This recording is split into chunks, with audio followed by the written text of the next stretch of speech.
ನಮಸ್ಕಾರ ಆಚಾರ್ಯ ಹರಿಯ ಶ್ರೀನಿವಾಸ, ಸಾಷ್ಟಾಂಗ ನಮಸ್ಕಾರಗಳು.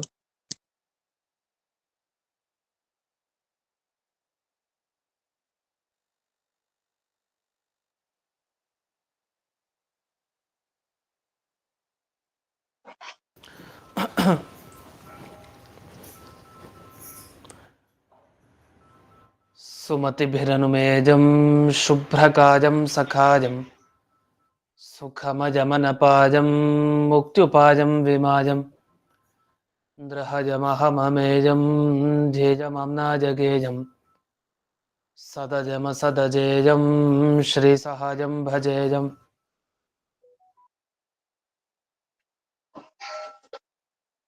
ಅಂಜನಾಸೂನು ಸಾನ್ನಿಧ್ಯಾತ್ ವಿಜಯೇನ ವಿರಾಜಿತಂ ಅಜಿತ ಪ್ರೀತಿಜನಕಂ ಭಜೇಹಂ ವಿಜಯಧ್ವಜಂ. ತಪಸ್ವಾಧ್ಯಾಯ ಶುಶ್ರೂಷಾ ಕೃಷ್ಣ ಪೂಜಾರತಂ ಮುನಿಂ ವಿಶ್ವೇಶಮಿಷ್ಟದಂ ವಂದೇ ಪರಿಮ್ರಾಟ್ ಚಕ್ರವರ್ತಿನಂ. ಶ್ರೀ ಗುರುಭ್ಯೋ ನಮಃ. ಹರಿ ಓಂ. ಒಂದು ನಿಮಿಷ, ಮತ್ತೆ ಜಾಯ್ನ್ ಆಗ್ತೀನಿ.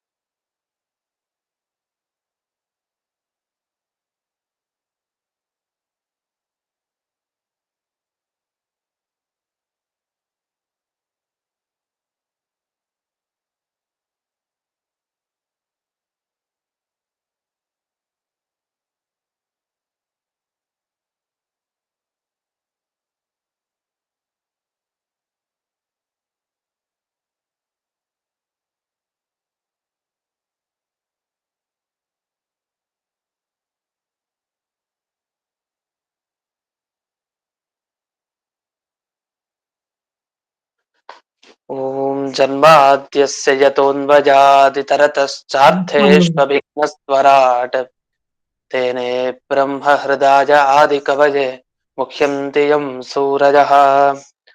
ತೇಜೋ ವಾರಿಮೃದಾಂ ಯಥಾ ವಿನಿಮಯೋ ಯತ್ರ ತ್ರಿಸರ್ಗೋ ಮೃಷಾ ಧಾಮ್ನಾ ಸ್ವೇನ ಸದಾ ನಿರಸ್ತಕುಹಕಂ ಸತ್ಯಂ ಪರಂ ಧೀಮಹಿ.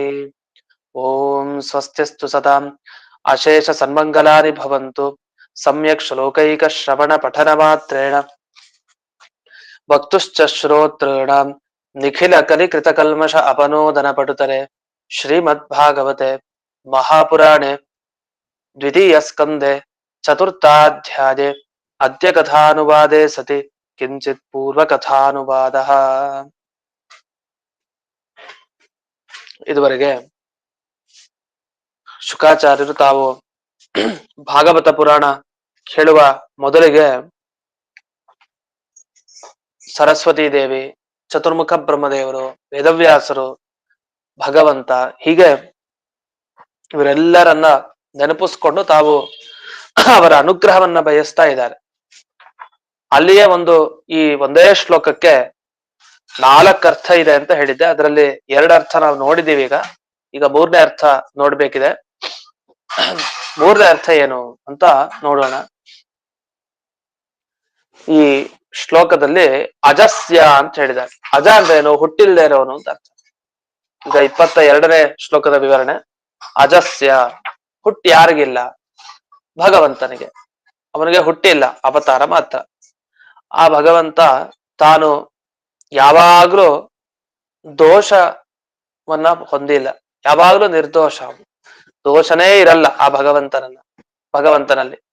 ಅಂಥ ಭಗವಂತ ಎಲ್ಲರ ಮನಸ್ಸಿನಲ್ಲಿ ಬರ್ಬೇಕು.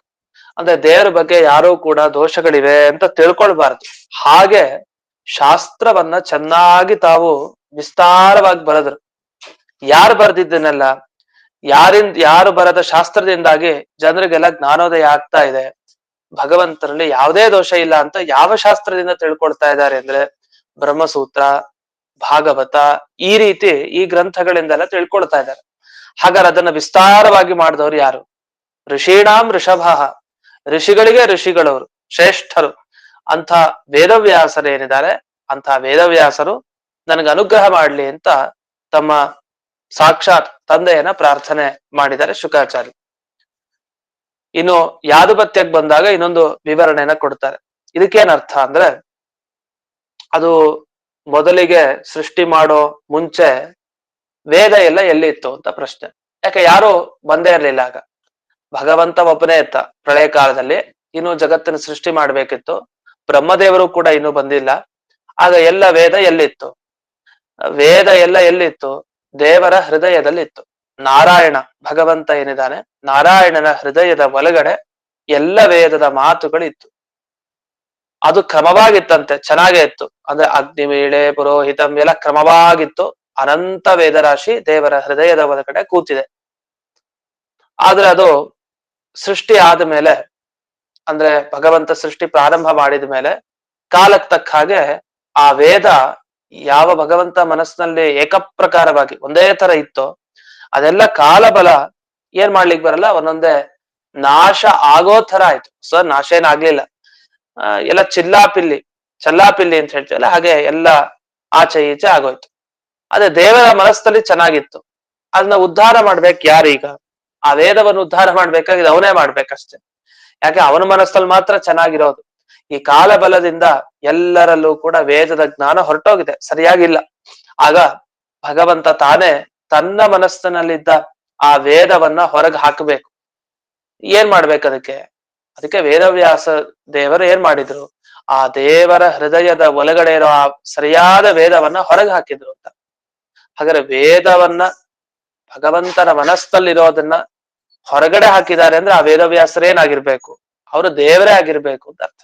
ಹೀಗೆ ಆ ವೇದವ್ಯಾಸರು ಪ್ರೇರಣೆ ಮಾಡಿದ ಕೂಡಲೇ ಆ ವೇದವಾಣಿ ಭಗವಂತನ ಹೃದಯದ ಒಳಗಡೆ ಏನಿತ್ತು ಅದು ಹೊರಗ್ ಬಂತು. ಅದು ಯಾವ ರೀತಿ ಹೊರಗ್ ಬಂತು, ಎಲ್ಲಿಂದ ಬಂತು? ವೇದವ್ಯಾಸರ ಮುಖ ಕಮಲದಿಂದ ಹೊರಗ್ ಬಂದಿದೆ, ವ್ಯಕ್ತ ಆಯ್ತು, ಎಲ್ಲರಿಗೂ ಗೊತ್ತಾಯ್ತು. ಇದೆಲ್ಲ ಬಹಳ ಪ್ರಸಿದ್ಧ ಅಂತ ಈ ವಿಷಯವನ್ನ ಇದೆಲ್ಲ ಗೊತ್ತಿರೋ ವಿಷಯ ತಾನೆ. ವೇದವ್ಯಾಸರೇ ಮಾಡ್ಲಿಕ್ಕೆ ಸಾಧ್ಯ. ಅವರೇ ತಮ್ಮ ಮುಖದಿಂದ ಸಮಗ್ರ ವೇದಗಳನ್ನ ಹೊರಗೆ ಹಾಕಿದ್ದಾರೆ.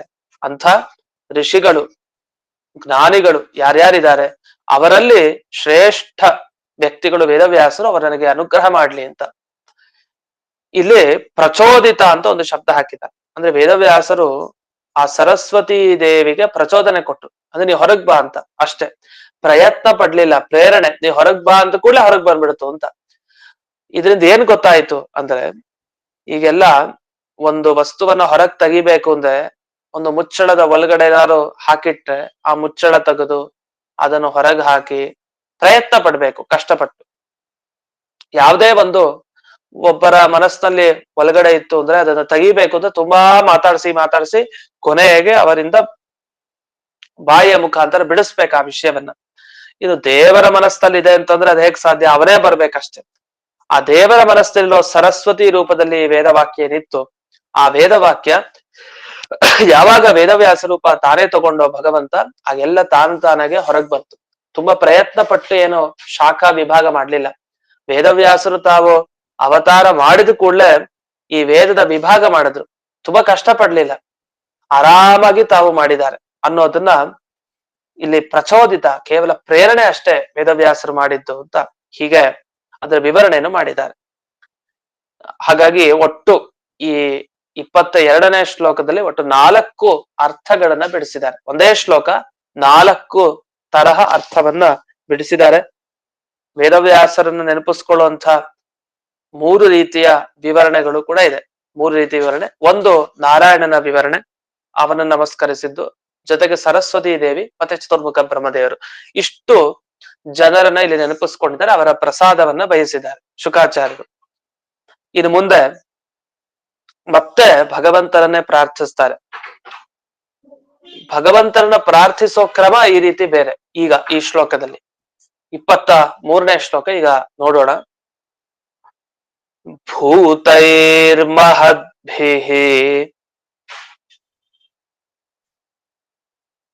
ಯಯಿಮಾಃ ಪುರೋ ವಿಭುಃ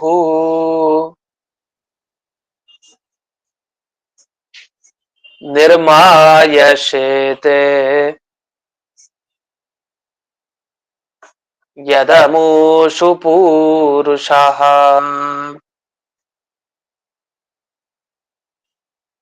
ಭುಂಕ್ತೆ ಗುಣಾನ್ ಷೋಡಶಾತ್ಮಕಃ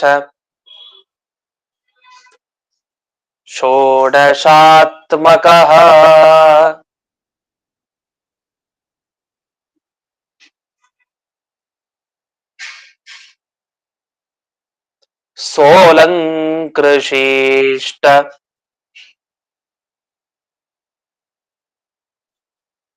ಭಗವಾನ್ ವಚಾಂಸಿ ಮೇ.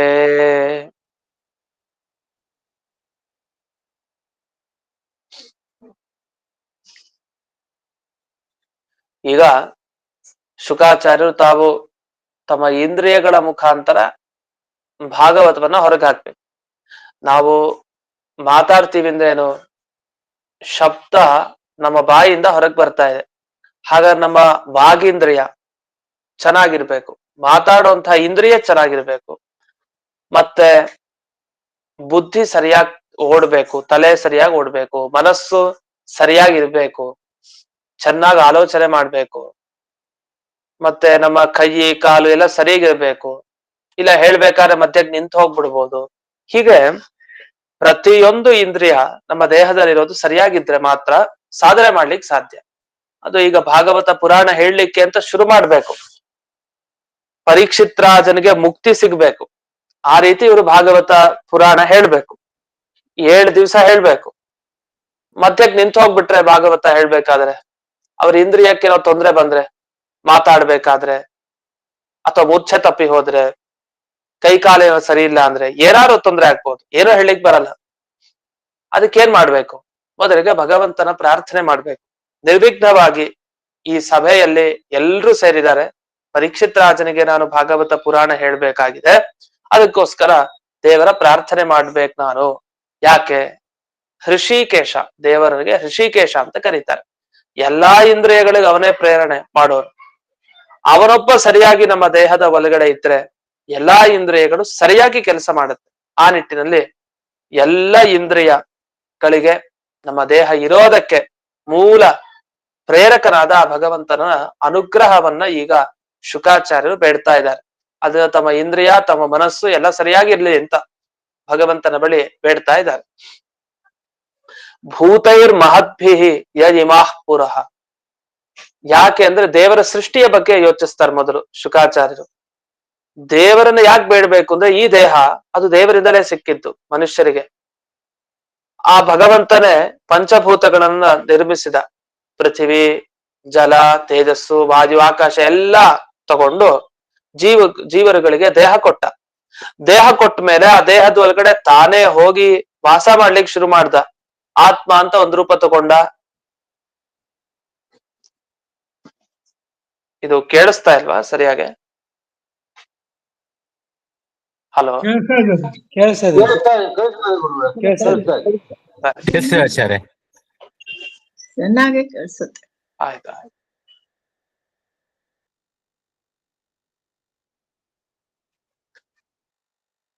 ಆದ್ರಿಂದ ತಾನೇ ದೇಹ, ಭಗವಂತ ತಾನೇನ್ ಕೊಟ್ಟ ಆ ದೇಹವನ್ನ, ಆ ದೇಹದ ಒಳಗಡೆ ತಾನೇ ಅನೇಕ ರೂಪ ಧರಿಸ್ಕೊಂಡು ಬಂದಿದ್ದಾನೆ. ಆತ್ಮ ಅಂತ ಒಂದು ರೂಪ, ಅದು ಹಿಂದೆ ಭಾಗವತದ ಈ ಇದು ಧ್ಯಾನ ಧಾರಣ ಬಗ್ಗೆ ಎಲ್ಲ ಹೇಳ್ಬೇಕಾದ್ರೆ ಬಂತು. ಹಾಗಾದ್ರೆ ಭಗವಂತ ತಾನೇ ದೇಹ ಕೊಟ್ಟು, ಆ ದೇಹ ಶಾಶ್ವತವಾಗಿ ಹಾಗೆ ಇರ್ಬೇಕಲ್ಲ, ಅದಕ್ಕೋಸ್ಕರ ತಾನೇ ಆ ದೇಹದ ಒಳಗಡೆ ಬಂದು ತಾನೇ ನಿಂತಿದ್ದಾನೆ. ಮತ್ತೆ ಮಲ್ಕೊಂಡಿದ್ದಾನೆ ಅಂತ ಹೇಳ್ತಾರೆ. ಪುರುಷ ಅಂತ ಕರೀತಾರೆ ಭಗವಂತನಿಗೆ. ಯಾಕೆ ಪುರುಷ ಅಥವಾ ಪುರುಷ ಅಂತ ಯಾಕೆ ಕರೆಯೋದು? ಈ ದೇಹದಲ್ಲಿ ತಾನು ಮಲಗಿದ್ದಾನೆ, ಹಾಗಾಗಿ ಪುರುಷ. ಮಲ್ಕೊಂಡಿರೋದು ಅಂದ್ರೆ ಅವನ ಸನ್ನಿಧಾನ ಇದೆ ಅಂತ ಅರ್ಥ. ಇಡೀ ದೇಹವನ್ನ ವ್ಯಾಪಿಸಿಕೊಂಡಿದ್ದಾನೆ. ಇದು ಗೋಲಕಾತ್ಮಕ ದೇಹ ಅಂತೆ, ಗುಂಡಕ್ಕಿರೋ ದೇಹ ಅಂತೆ. ನಮ್ಗೆ ಗುಂಡಕ್ಕಿರೋ ದೇಹ ಅಂತ ಗೊತ್ತಾಗಲ್ಲ, ಆದ್ರೆ ಒಂದು ಆಕಾರದಲ್ಲಿ ಗುಂಡಕ್ಕಿರುವಂತಹ ದೇಹ, ಗೋಲಕದಂತೆ ಈ ದೇಹ ಇದೆ. ಅಂತ ಈ ದೇಹವನ್ನ ಭಗವಂತನೇ ತಾನು ಬಂದು ವ್ಯಾಪಿಸ್ಕೊಂಡಿದ್ದಾನೆ. ಹೇಗ್ ವ್ಯಾಪಿಸ್ಕೊಂಡಿದ್ದಾನೆ? 11 ಇಂದ್ರಿಯಗಳ ಒಳಗಡೆ ಅವನೇ ಕೂತಿದ್ದಾನೆ. 11 ಇಂದ್ರಿಯದ ಒಳಗಡೆ ಅಷ್ಟೇ ಅಲ್ಲ, ಪಂಚಭೂತಗಳ ಒಳಗಡೆ ಅವನೇ ಇದ್ದಾನೆ. ಈಗ ಪೃಥ್ವಿ, ಜಲ, ತೇಜಸ್ಸು, ವಾಯು, ಆಕಾಶ ಎಲ್ಲ ನಮ್ಮ ದೇಹ ಅಂದ್ರೆ ಏನು? 5 ಭೂತಗಳ ಸಂಪರ್ಕ ನಮ್ಮ ದೇಹಕ್ಕಿರುತ್ತೆ. ಪೃಥ್ವಿ ಸಂಪರ್ಕ ಇದೆ, ನೀರಿನ ಅಂಶ ಇದೆ, ತೇಜಸ್ಸಿನ ಅಂಶ ಇದೆ, ಜಠರ ಅಗ್ನಿ ಇದೆ, ಮತ್ತೆ ವಾಯು ಸಂಪರ್ಕ ಬೇಕೇ ಬೇಕು, ವಾಯು ಇದ್ದೇ ಇದೆ, ಉಸಿರಾಟ. ಇದು ಆಕಾಶ ಇಲ್ಲದೆ ಹೋದ್ರೆ ಗಾಳಿಯ ಸಂಚಾರವೇ ಆಗಲ್ಲ, ಆಕಾಶನೂ ಇದೆ. ಈಗ 5 ಭೂತಗಳಲ್ಲಿ ಒಳಗಡೆ ತಾನೇ ಇದ್ದಾನೆ. ಈ ಸಮಸ್ತ 11 ಇಂದ್ರಿಯಗಳ ಒಳಗಡೆ ತಾನೇ ಕೂತಿದ್ದಾನೆ, ವ್ಯಾಪ್ತನಾಗಿದ್ದಾನೆ. ಅಷ್ಟೇ ಅಲ್ಲ, ಪ್ರತಿಯೊಂದು ಇಂದ್ರಿಯ ತಾನೇನೇನು ಅನುಭವಿಸ್ತಾ ಇದೆ ವಿಷಯ, ಕಣ್ಣಿಂದ ಒಂದು ರೂಪ ನೋಡ್ತೀವಿ, ಕಿವಿಯಿಂದ ಶಬ್ದ ಕೇಳ್ತೀವಿ. ಈ ಪ್ರತಿಯೊಂದು ಯಾವ ಯಾವ ವಿಷಯಗಳಿದೆ ಅದನ್ನೆಲ್ಲ ಭಗವಂತನೇ ಸಾರ ಭಾಗ ಅವನೇ ತಗೊಳ್ತಾನೆ. ಅಂದ್ರೆ ಆ ಎಲ್ಲ ಕಡೆ ಇರುವಂತಹ ಭಗವಂತನ ರೂಪ ಈ ರೂಪ ಒಂದಾಗತ್ತೆ. ಅಂದ್ರೆ ಅವನೇ ಇದ್ದು ಎಲ್ಲ ಮಾಡಿಸೋದು. ದೇಹ ಕೊಟ್ಟ ಮೇಲೆ ಅವನೇ ಒಳಗಡೆ ಇದ್ದು ಅನೇಕ ರೂಪಗಳಿಂದ ಅವನೇ ಆ ಇಂದ್ರಿಯಗಳಲ್ಲಿದ್ದು ಅವನೇ ಪಂಚಭೂತಗಳಲ್ಲಿದ್ದು ಎಲ್ಲ ಅವನೇ ಮಾಡಿಸೋದು. ನಮ್ದು ಏನು ಇಲ್ಲ, ಪೂರ್ಣ ಪಾರತಂತ್ರ್ಯವನ್ನು ಶುಕಾಚಾರ್ಯ ತಿಳಿಸ್ತಾರೆ. ನಾನು ಪೂರ್ಣ ದೇವರ ಅಧೀನ, ನಾನು ಭಾಗವತ ಪುರಾಣ ಹೇಳ್ತಾ ಇದ್ದೀನಿ ಅಂದ್ರೆ ಅದು ದೇವರು ಒಳಗಡೆ ನಿಂತು ಅವನೇ ಹೇಳ್ತಾ ಇದ್ದಾನೆ ಅನ್ನೋ ರೀತಿಲಿ ಶುಕಾಚಾರ್ಯರು ತಾವು ವರ್ಣಿಸ್ತಾ ಇರೋದು. ಯಾಕೆ ಪ್ರತಿಯೊಂದು ಮಾತು ಇನ್ನೇನು ಮುಂದೆ ಭಾಗವತ ಪುರಾಣ ಅಲ್ಲಿ ಹೇಳ್ತೀನಿ ಅದೆಲ್ಲ ಅಲಂಕೃಶಿಷ್ಟ ಅಂತ ಹೇಳ್ತಾರೆ. ದೇವ್ರ ಅಲಂಕಾರ ಮಾಡ್ಲಿ ಆ ಮಾತುಗಳಿಗೆ ಅಂತ. ಯಾಕಂದ್ರೆ ಬರೋ ಮಾತು ಚೆನ್ನಾಗ್ ಬರ್ಬೇಕು ಅಂತ ಹೇಳೋನ್ ಹೇಗ್ ಹೇಳಲಿಕ್ ಸಾಧ್ಯ? ಯಾಕೆಂದ್ರೆ ಹೇಳೋನ್ ಕೈಲಿ ಇಂದ್ರಿಯಗಳಿಲ್ಲ, ಅವನದು ದೇಹ ಅಲ್ಲ, ಅವನ ದೇಹ ಎಷ್ಟೊತ್ತಿರತ್ತೆ ಅಂತ ಅವನಿಗೂ ಗೊತ್ತಿಲ್ಲ. ಇಷ್ಟೆಲ್ಲ ಇದ್ಮೇಲೆ ಒಬ್ಬ ಹೇಳೋನ್ ಹೇಗ್ ವಿಶ್ವಾಸದಿಂದ ಹೇಳ್ತಾನೆ, ನಾನ್ ಇದನ್ನೆಲ್ಲ ಮುಗಿಸ್ತೀನಿ, ಚೆನ್ನಾಗ್ ನಾನ್ ಮಾತಾಡ್ತೀನಿ, ಚೆನ್ನಾಗ್ ಹೇಳ್ತೀನಿ ಅಂತ ಹೇಗ್ ಹೇಳಲಿಕ್ ಸಾಧ್ಯ? ಶುಕಾಚಾರ್ಯರಂತ ಮಹಾನುಭಾವರೇ ಹೀಗೆ ಹೇಳ್ತಾ ಇದ್ದಾರೆ ಅಂದ್ಮೇಲೆ ಬೇರೆಯವ್ರ ಕಥೆ ಏನು? ಶುಕಾಚಾರ್ಯನೇ ಹೇಳ್ತಾ ಇದಾರೆ, ನನ್ನ ಮಾತು ಹೊರಗ್ ಬರತ್ ನಿಜ, ಹೊರಗ್ ಬಂದಿದ್ದು ಚೆನ್ನಾಗ್ ಬರ್ಬೇಕಲ್ಲ, ಕೇಳೋರ್ಗೆ ಚೆನ್ನಾಗಿ ಖುಷಿ ಅನ್ನಿಸ್ಬೇಕಲ್ಲ, ಮನಸ್ಸಿಗೆ ಖುಷಿ ನೀಡ್ಬೇಕಲ್ಲ. ಅಂಥ ಮಾತುಗಳನ್ನ ಆಡಿಸ್ಬೇಕು ಅಂದ್ರೆ ಆ ದೇವರೊಬ್ಬನೇ ಶಕ್ತಿಯನ್ನ ಪಡೆದಿರೋನು. ಆ ದೇವರೇ ನನ್ನ ಇಂದ್ರಿಯಗಳಲ್ಲಿ ನಿಂತು ನನ್ನ ಪ್ರತಿ ಮಾತುಗಳನ್ನ ಚೆನ್ನಾಗಿ ಅಲಂಕಾರ ಮಾಡ್ಲಿ. ಯಾಕೆ ಅವನ ಬಗ್ಗೆನೇ ನಾನು ಮಾತಾಡ್ಲಿಕ್ಕೆ ಹೊರಟಿದ್ದೀನಿ, ಅವನೇ ನಿಂತು ಅವನೇ ನುಡಿಸಿದ್ರೆ ಅನುಕೂಲ ಅಂತ. ಹೀಗೆ ಶುಕಾಚಾರ್ಯರು ಎಷ್ಟು ತಾವು ವಿನೀತರಾಗಿ, ಅದು ವಸ್ತುಸ್ಥಿತಿನೂ ಹೌದು, ವಿನಯ ಅನ್ನೋದಕ್ಕಿಂತ ವಸ್ತುಸ್ಥಿತಿನೇ ಹೌದು. ಭಗವಂತನೇ ಹಾಗೆ ನುಡಿಸಿ ಅವನೇ ಹೇಳಿಸ್ಬೇಕಷ್ಟೇ. ಆ ರೀತಿ ಅವನೇ ಶುಕಾಚಾರ್ಯರ ಮುಖಾಂತರ ನೆಪ ಮಾಡಿಕೊಂಡು ಭಾಗವತ ಪುರಾಣ ತಾನೇ ಆ ರೂಪದಲ್ಲಿದ್ದು ಹೇಳ್ತಾ ಇದ್ದಾನೆ. ಹೀಗೆ ಶುಕಾಚಾರ್ಯರು ತಾವು ಈ ಶ್ಲೋಕದಲ್ಲಿ ಪೂರ್ಣ ಭಗವಂತನ ವ್ಯಾಪಾರ ನಮ್ಮ ದೇಹದ ಒಳಗಡೆ ಇರುತ್ತೆ. ನಾವು ಏನೇ ಕೆಲಸ ಮಾಡಿದ್ರು ಭಗವಂತ ಒಳಗಡೆ ಇದ್ದು ಆಯಾಯ ಇಂದ್ರಿಯಗಳಿಂದ ತಾನು ಮಾಡಿಸ್ತಾ ಇರೋದ್ರಿಂದಲೇ ನಮ್ಗೆ ಸಾಧ್ಯ. ದೇಹ ಶಾಶ್ವತವಾಗಿ ಒಂದಿಷ್ಟು ವರ್ಷ ಇರ್ಬೇಕು ಅಂದ್ರೂ ಅದೇ ಭಗವಂತನ ಈ ಸನ್ನಿಧಿಯಿಂದಲೇ ಸಾಧ್ಯ. ಈ ಎಲ್ಲ ಮಾತುಗಳನ್ನ ನೆನಪಿಸ್ಕೊಡ್ತಾ ನಾವು ಏನಾದ್ರೂ ಮಾತಾಡ್ಬೇಕಾದ್ರೆ ಚೆನ್ನಾಗ್ ಮಾತಾಡಿರೋದ್ ಬಂದಿದ್ರೆ ಏನೇ ಮಾತುಗಳಾಗಿದ್ರು ಅದೆಲ್ಲ ಭಗವಂತ ಅಲಂಕಾರ ಪ್ರಾಯನಾಗ ಅವನೇ ಮಾಡಿದ್ರೆ ಅದು ಅಲಂಕಾರಗೊಳ್ಳುತ್ತೆ, ಇಲ್ಲ ಅಂದ್ರೆ ಅದು ಅಲಂಕಾರಗೊಳ್ಳಲ್ಲ. ಕೇಳಿದಾಗ ಅಯ್ಯೋ ಅಂತ ಅನ್ಸತ್ತೆ. ಹೀಗೆ ಭಗವಂತನ ಅನುಗ್ರಹ ಎಷ್ಟು ಮಾಡ್ಬೇಕು, ಅವನ್ ಎಷ್ಟು ಮಾಡಿದ್ರೆ ಮಾತ್ರ ಇವೆಲ್ಲ ಸಾಧ್ಯ ಆಗತ್ತೆ ಅಂತ ಶುಕಾಚಾರ್ಯರು ತಿಳಿಸ್ತಾ ಹೋದ್ರು. ಇಲ್ಲಿ ಇನ್ನೊಂದು ಅಂಶ, ಶ್ಲೋಕದಲ್ಲಿ ಷೋಡಶಾತ್ಮಕ ಅಂತ ಒಂದು ಶಬ್ದ ಬಂದಿದೆ. ಷೋಡಶ ಅನ್ನೋ ಶಬ್ದಕ್ಕೆ 11 ಅಂತ ಅರ್ಥ, ಸೊ ಅದು 16 ಅಂತ ಅರ್ಥ.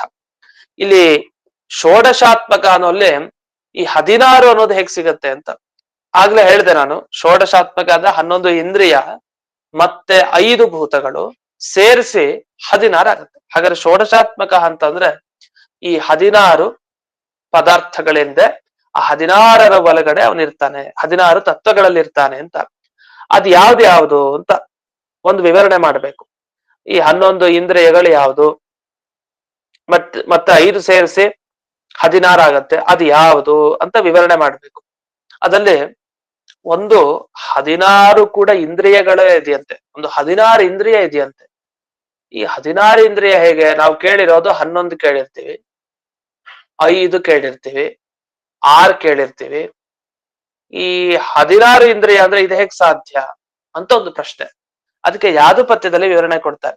ಇದರ ಅಭಿಪ್ರಾಯ ಏನು ಅಂದ್ರೆ, ಈಗ 16 ಇಂದ್ರಿಯಗಳಿಗೆ ವಿಷಯ ಆಗತ್ತಂತೆ. ನಾವೇನ್ 16 ಇಂದ್ರಿಯಗಳಿಂದ ನಾವೇನ್ ತಿಳ್ಕೊಳ್ತೀವಿ ಅಥವಾ ನೋಡ್ತೀವಿ ಅನುಭವಿಸ್ತೀವಿ ಎಲ್ಲ ವಿಷಯದ ಸಾರ ಭಾಗ ಭಗವಂತನಿಗೆ ಹೋಗಿ ಸೇರುತ್ತೆ ಅಂತ ಹೇಳಿದ್ದಾರೆ. ಮೊದಲು 16 ಇಂದ್ರಿಯ ಇದ್ರೆ ತಾನೆ ಅದು ಯಾವ್ದು ಅಂತ ಒಂದು ಬಿಡಿಸ್ತಾರೆ. ಮೊದಲು 5 ಜ್ಞಾನೇಂದ್ರಿಯ. ಜ್ಞಾನೇಂದ್ರಿಯ ನಮಗೆ ಗೊತ್ತು, ಕಣ್ಣು, ಕಿವಿ, ಮೂಗು, ನಾಲಿಗೆ, ಇದೆಲ್ಲ ಜ್ಞಾನೇಂದ್ರಿಯಗಳಿದೆಯಲ್ಲ, ಇದು 5 ಜ್ಞಾನೇಂದ್ರಿಯ ಇದೆ ಪ್ರಸಿದ್ಧ.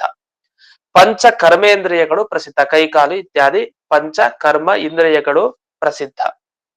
ಆಮೇಲೆ 10 ಆಯ್ತಲ್ಲ, ಇನ್ನು 16 ಮಾಡ್ಬೇಕಲ್ಲ. 16 ಹೇಗಾಗತ್ತೆ ಅಂದ್ರೆ ಮನಸ್ಸಿನ 5 ರೂಪ ಅಂತೆ, ಮನಸ್ಸಿಗೆ 5 ಇರತ್ತಲ್ಲ, ಅದನ್ನ ತಗೊಂಡಾಗ 15 ಆಗತ್ತೆ. ಅದು ಯಾವುದು? ಬುದ್ಧಿ, ಮನಸ್ಸು, ಈ ಅಹಂಕಾರ, ಚಿತ್ತ, ಚೇತನ. ಬುದ್ಧಿ, ಮನಸ್ಸು, ಅಹಂಕಾರ, ಚಿತ್ತ, ಚೇತನ. ಹೀಗ 5 ತಗೊಂಡಾಗ ಅದರಿಂದಲೂ ಕೂಡ ಅಷ್ಟೇ. ಮನಸ್ಸಿನಿಂದ ಒಂದು, ಬುದ್ಧಿಯ ಕಾರ್ಯ ಒಂದು, ಅಹಂಕಾರದ ಕಾರ್ಯ ಒಂದು, ಚಿತ್ತ, ಚೇತನ ಎಲ್ಲದರಿಂದಲೂ ಕೂಡ ಜೀವ ತಾನು ಏನಾರೊಂದು ವಿಷಯವನ್ನ ತಿಳ್ಕೊಳ್ತಾನೆ. ಹೀಗೆ 15 ಆಯ್ತು. 16ನೇದೊಂದಿದೆ. ಅದು ಯಾವುದು? ಸಾಕ್ಷಿ ಅಂತ ಕರೀತಾರೆ. ಸಾಕ್ಷಿ ಇಂದ್ರಿಯ ಅಂತ. ಈ ಸಾಕ್ಷಿ ಇಂದ್ರಿಯದ ಬಗ್ಗೆ ಮಧ್ವಾಚಾರ್ಯರ ಕೊಡುಗೆ ತುಂಬಾ ದೊಡ್ಡದು. ಮಧ್ವಾಚಾರ್ಯರು ತಿಳಿಸಿದ ಅಪರೂಪದ ಸಿದ್ಧಾಂತ ಸಾಕ್ಷಿ ಅಂತ. ಇದ್ರ ಬಗ್ಗೆ ಅನುವ್ಯಾಖ್ಯಾನ, ನ್ಯಾಯಸುಧ ಎಲ್ಲ ವಿಸ್ತಾರವಾಗಿ ಬರುತ್ತೆ. ಅದರಲ್ಲಿ ಸಾಕ್ಷಿ ಅಂತ ಒಂದು ಇಂದ್ರಿಯ ಇದೆ. ಅದು ಯಾವುದು ಅಂದ್ರೆ, ಜೀವ ಸ್ವರೂಪ ಅಂತ ಹೇಳ್ತೀವಲ್ಲ, ಈಗ ಹೊರಗಿನ ದೇಹ ಅಲ್ಲ, ಜೀವ ಒಳಗಡೆ ಏನಿದ್ದಾನೆ ಆ ಜೀವನೇ ಒಂದು ಇಂದ್ರಿಯ. ಆ ಜೀವನಲ್ಲೂ ಕೈಕಾಲು ಇತ್ಯಾದಿಗಳೆಲ್ಲ ಇರುತ್ತೆ. ಸ್ವರೂಪ ಅವನ ಸ್ವರೂಪದಲ್ಲೇ, ಅದು ಬೇರೆ ಅಲ್ಲ, ಅವನು ಬೇರೆ ಅಲ್ಲ. ಆ ಸಾಕ್ಷಿ ಅಂದ್ರೆ ಜೀವ ಸ್ವರೂಪ ಅಥವಾ ಅದರಿಂದ ಬರುವಂತಹ ಜ್ಞಾನ, ಅದೆರಡಕ್ಕೂ ಸಾಕ್ಷಿ ಅಂತ ಕರೀತಾರೆ. ಯಾಕೆ? ಆ ಜೀವ ಜ್ಞಾನಮಯ. ಆದ್ರಿಂದ ಅಂತಹ ಸಾಕ್ಷಿ ಏನಿದ್ದಾನೆ ಆ ಸಾಕ್ಷಿ, ಹಾಗೆ ಮನಸ್ಸಿನ 5 ಪ್ರಭೇದಗಳು, ಹಾಗೆ 5 ಕರ್ಮೇಂದ್ರಿಯ, 5 ಜ್ಞಾನೇಂದ್ರಿಯ ಎಲ್ಲ ಸೇರಿಸಿ 16 ಇಂದ್ರಿಯ ಆಯ್ತು. ಈ 16 ಇಂದ್ರಿಯಗಳಲ್ಲೂ ಕೂಡ ತಾನು ಒಳಗಡೆ ಇದ್ದು ತಾನು ನಮಗೆ ತಿಳಿಯುವಂತೆ ಮಾಡ್ತಾ ಇದ್ದಾನೆ. ಇಷ್ಟು ಭಗವಂತನ ವ್ಯಾಪಾರ ನಡೀತಾ ಇದೆ. ಇಂತಹ ಭಗವಂತ ನನ್ನ ಮಾತುಗಳಲ್ಲಿ ಏನ್ ಮಾಡ್ಬೇಕು ಅಂದ್ರೆ ಒಳ್ಳೆ ಅಲಂಕಾರ. ಈಗ ಕಾವ್ಯ ಎಲ್ಲ ಬರೀತಾರಲ್ಲ, ಕಾವ್ಯ, ಪದ್ಯಗಳು, ಶ್ಲೋಕಗಳು, ನಾಟಕ ಇದೆಲ್ಲ ಬರೀತಾರಲ್ಲ, ಅದೆಲ್ಲ ಕೇಳಿಕ್ ತುಂಬಾ ಚೆನ್ನಾಗಿರುತ್ತೆ. ಯಾಕೆ ಚೆನ್ನಾಗಿರುತ್ತೆ? ಅಲ್ಲಿ ಬಳಸೋ ಶಬ್ದ, ಅಲ್ಲಿ ಹೇಳೋ ಅರ್ಥ ವ್ಯಂಗ್ಯವಾದ ಅರ್ಥ. ವ್ಯಂಗ್ಯವಾದ ಅರ್ಥ ಅಂದ್ರೆ ಮೇಲ್ನೋಟಕ್ಕೆ ಒಂದು ಅರ್ಥ ಇರುತ್ತೆ, ಆದ್ರೆ ಅರ್ಥ ಆಗೋದೇ ಬೇರೆ ಇರುತ್ತೆ. ಎಷ್ಟು ಚೆನ್ನಾಗಿದೆ ಅಲ್ವಾ ಅಂತ ಅನ್ಸುತ್ತೆ. ಆ ರೀತಿ ಈ ನಾಟಕಗಳು, ಕಾವ್ಯ ಇತ್ಯಾದಿಗಳಲ್ಲಿ ಒಂದು ರಸ ಇರುತ್ತೆ, ತುಂಬಿರುತ್ತೆ. ಅಂದ್ರೆ ಕೇಳೋರ್ಗೆ, ಸಹೃದಯರಿಗೆ ಕೇಳೋರ್ಗೆ ತುಂಬಾ ಖುಷಿ ಕೊಡುತ್ತೆ. ತಮಾಷೆ ಮಾತುಗಳಾಗ್ಬೋದು, ಬೇರೆ ಬೇರೆ ತರ ಅನೇಕ, ಇದೆಲ್ಲ ಕೇಳೋರ್ಗೆ ಖುಷಿ ಕೊಡುತ್ತೆ. ಹಾಗೆ ಭಾಗವತದಲ್ಲೂ ಕೂಡ ಅನೇಕ ತತ್ವಗಳನ್ನ ಹೇಳಲಿಕ್ಕೆ ಹೋಗ್ತೀನಿ. ಶ್ರೋತೃಗಳಿಗೆ ಅದ್ ಮನಸ್ಸಿಗೆ ಮುಟ್ಬೇಕಲ್ಲ, ಕೇಳೋರ್ಗೆ ಆ ಮನಸ್ಸಿಗೆ ಮುಟ್ಟೋ ತರ ಆಗ್ಲಿ, ಒಳ್ಳೆ ಅಲಂಕಾರವನ್ನ ಆ ದೇವ್ರು ಮಾಡ್ಲಿ ಅಂತ ಇದನ್ನ ಶುಕಾಚಾರ್ಯ ಇಲ್ಲಿ ಪ್ರಾರ್ಥನೆಯನ್ನ ಮಾಡಿದ್ದಾರೆ. ಇಷ್ಟಾಗಿ ಮುಂದಕ್ಕೆ 24ನೇ ಶ್ಲೋಕ. ಈ 24ನೇ ಶ್ಲೋಕ ಏನಿದೆ, ಇದಕ್ಕೆ 5 ಅರ್ಥ ಇದೆ ನೋಡಿ. ಮೊದಲು ಅಲ್ಲಿ 4 ಅರ್ಥ ಹೇಳಿದ್ರು ಹಿಂದಿನ ಶ್ಲೋಕಕ್ಕೆ, ಈಗ ಈ ಭಾಗವತ ಶ್ಲೋಕಕ್ಕೆ 5 ಅರ್ಥ ಹೇಳ್ತಾರೆ. ಅಂದ್ರೆ ಭಾಗವತ ಒಂದೊಂದು ಶ್ಲೋಕಕ್ಕೆ ಮೇಲ್ನೋಟಕ್ಕೆ ಅರ್ಥ ತಿಳ್ಕೊಡೋದೇ ಕಷ್ಟ ಮೊದಲನೇದಾಗಿ. ಅದರಲ್ಲಿ ಟಿಪ್ಪಣಿ ಸಮೇತ ಓದಿದ್ರೆ ಒಂದಿಷ್ಟು ಸರಿಯಾಗಿ ಅರ್ಥ ಆಗುತ್ತೆ. ಅದರಲ್ಲಿ ಭಾಗವತ ಶ್ಲೋಕಕ್ಕೇನೆ 5-6 ಅರ್ಥ ಅಂದ್ರೆ ಇನ್ನೂ ಕಷ್ಟ ಆಗೋಗುತ್ತೆ. ಅದು ತುಂಬಾ ಸುಲಭವಾಗಿ ಬಿಡಿಸಿದ್ದಾರೆ. 5 ಅರ್ಥ ಈ ಶ್ಲೋಕದಲ್ಲಿ, 5 ಅರ್ಥವನ್ನ ಈ ಶ್ಲೋಕಕ್ಕೆ, ಒಂದೇ ಶ್ಲೋಕಕ್ಕೆ ತಿಳಿಸಿದ್ದಾರೆ. ಅದೇನು ಅಂತ ನೋಡೋಣ. 24ನೇ ಶ್ಲೋಕ. ನಮಸ್ತಸ್ಮೈ ಭಗವತೆ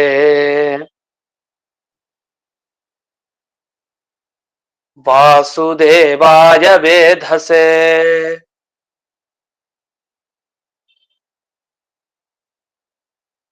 ಪಪುರ್ಜ್ಞಾನಮಯಂ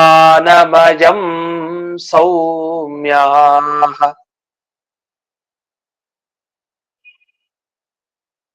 ಯನ್ಮುಖಾಂಬುರುಹಾಸವಂ.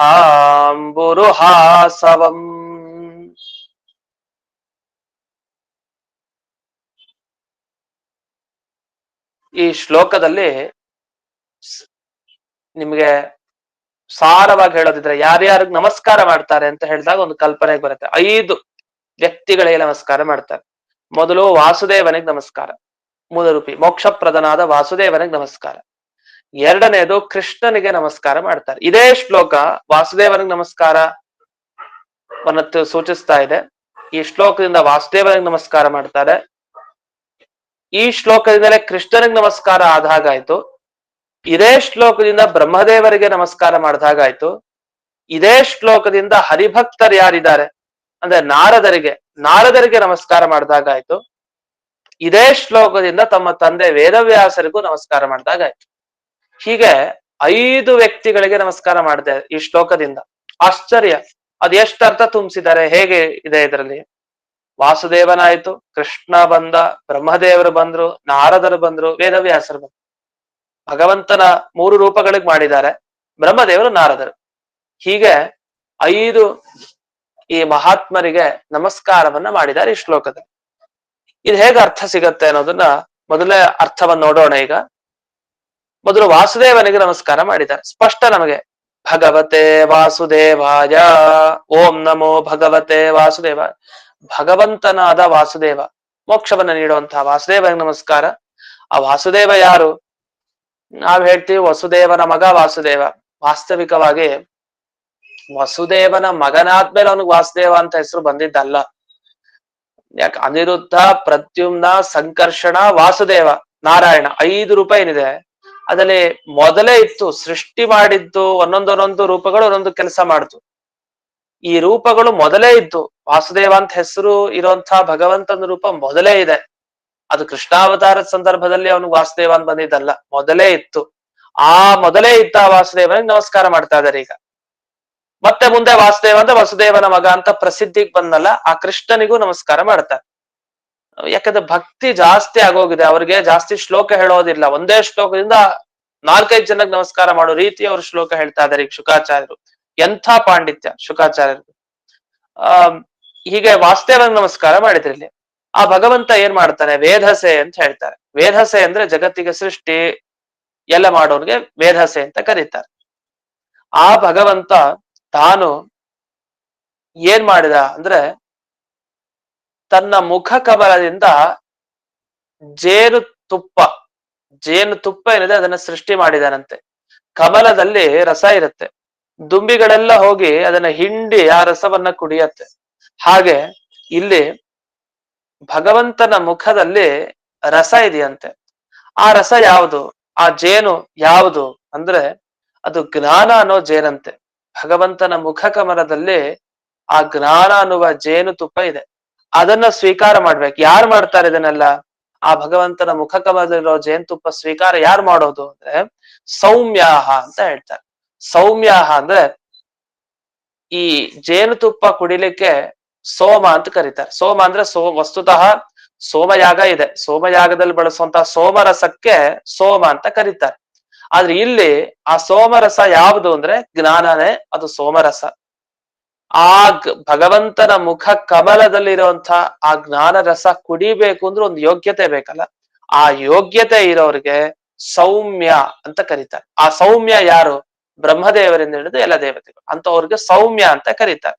ಅಂತ ಬ್ರಹ್ಮದೇವರಿಂದ ಹಿಡಿದ ದೇವಾನುದೇವತೆಗಳು ಮುಖ್ಯರಾದವರು ಯಾರಿದ್ದಾರೆ ಅವರೆಲ್ಲ ಆ ಭಗವಂತನ ಮುಖ ಕಮಲದಲ್ಲಿ ಹುಟ್ಟಿದ ಜೇನನ್ನ ಸ್ವೀಕಾರ ಮಾಡ್ತಾ ಇದ್ದಾರೋ ಅಂತ ಆ ಜಗತ್ತಿನ ಸೃಷ್ಟಿಕರ್ತೃ ಆ ವಾಸುದೇವ ರೂಪಿ ಪರಮಾತ್ಮನಿಗೆ ನಮಸ್ಕಾರ ಅಂತ. ಅಂದ್ರೆ ಜ್ಞಾನ ಹಿಂಡ್ತಾ ಇದ್ದಾರೆ ದೇವತೆಗಳು, ಜ್ಞಾನ ಸ್ವೀಕಾರ ಮಾಡ್ತಾ ಇದ್ದಾರೆ. ಆ ರೀತಿ ಭಗವಂತನ ಪ್ರಾರ್ಥನೆ ಮಾಡ್ತಾರೆ. ಯಾಕೆ ಅಂದ್ರೆ ಈಗ ಭಾಗವತ ಪುರಾಣ ಮುಂದಕ್ಕೆ ಹೇಳ್ಬೇಕಲ್ಲ, ಇವರಿಗೆ ಚೆನ್ನಾಗ್ ಜ್ಞಾನ ಇದ್ರೆ ಶುಕಾಚಾರ್ಯರಿಗೆ ಆಗ್ತಾನೆ ಮುಂದೆ ಅವ್ರಿಗೆ ಆ ಜ್ಞಾನ ರಸ ಬಡಿಸ್ಲಿಕ್ ಸಾಧ್ಯ. ಇವ್ರಿಗೆ ಭಗವಂತನ ಮುಖ ಕಮಲದಿಂದ ಆ ಜ್ಞಾನ ರಸ ಸಿಕ್ಕಿದ್ರೆ ತಾನೆ, ಆ ಜ್ಞಾನ ರಸ ಸಿಕ್ಕಿದ್ರೆ ಇನ್ನೊಬ್ಬರಿಗೆ ಆ ಜ್ಞಾನ ರಸ ಕೊಡ್ಬೋದು.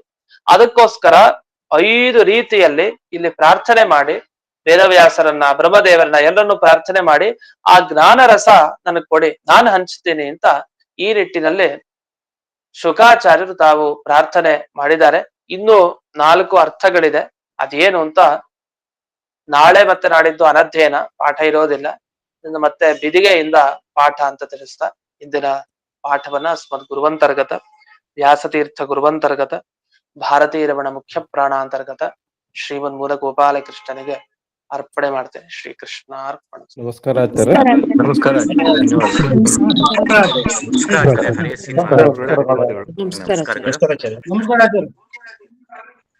ಧನ್ಯವಾದ ಆಚಾರ್ಯ. ನಮಸ್ಕಾರ ಆಚಾರ್ಯ.